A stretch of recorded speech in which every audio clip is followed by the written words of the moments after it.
Today, you're going to learn about HTTP status code 410, what it is, why it's important, and how to deal with it. We're also going to talk about web protocol basics, what the HTTP protocol is, and how to handle all these different errors you might be seeing.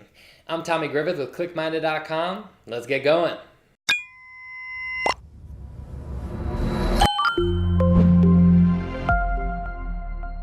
So before we dive deep into HTTP status code 410, I want to talk a little bit about the HTTP protocol and how it affects all the errors you might be seeing on your website. The internet is made up really of two core things, and that's clients and servers, right? So you have clients, web clients, that's your browser, right? Maybe it's Chrome, maybe it's Firefox, maybe it's Safari. If you're a godforsaken human being, maybe it's Internet Explorer. But if you're you're usually accessing the internet through one of these clients, right? Whenever you request a website, you're usually making a request from a web server. You make a request and the server responds. That's happening every single time you're clicking a link. You make this request using what we call the HTTP protocol. Okay, so protocols are really just standards that everyone on the internet has agreed to. It's no different than English or Spanish or Chinese. It's a language that we've all agreed to, right?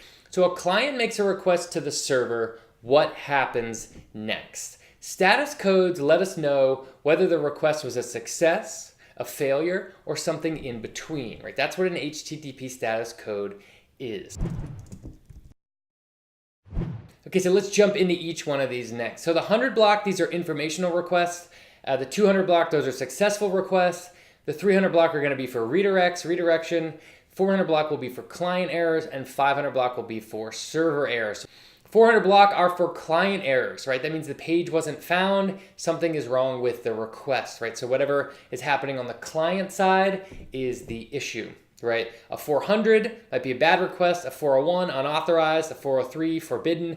We're going to talk about the most important ones a little bit later, but the basic idea here is that any status code that comes in as a 400 is a client error. Okay, so HTTP status code 410 gone.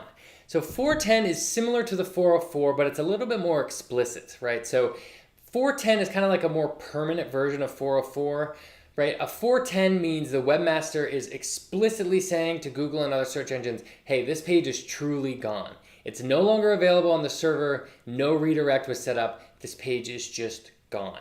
It's a more direct signal to Google and other search engines that a page is truly disappeared and is never coming back. To be honest, there's not a ton of reasons why I think you should be using a 410. Some people like to get really explicit with Google. I don't think it's that necessary.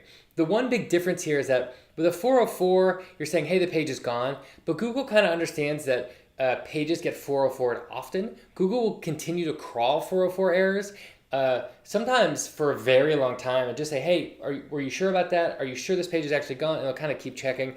A 410 more explicitly says, this page is gone, stop trying, right? So if you're really trying to remove a page, there's better ways to do it than a 410 response, right? Like you can remove URLs from Google's index, you can no index with robots.txt, or you can meta no index in your header. Status code 410, I don't see a ton of great reasons why you should do it. It's also technically generally harder to set up a 410 response code. So I don't usually recommend doing it. When a page is gone, you can 404 it. If you want to remove it faster, you can use the remove URL tool from Google, or maybe add it to your robots.txt file or a meta no index tag. But that's a 410 status response. I don't see it used that often, but if you do see it, that's usually what it is. It is a response gone. So that's it. That's all there is to status code 410. So I hope that was useful. If it was helpful and if you learned something today, go ahead and click subscribe down below for even more digital marketing tactics and tips from us. If you're on YouTube, would love a comment. Are you seeing a status code 410? What are you seeing? Tell me about it. Are you trying to intentionally implement this? I'd actually be very curious to hear why you'd be doing that. I would love to get in an argument with you. Let me know why you'd be doing it. I haven't seen a good reason for it since.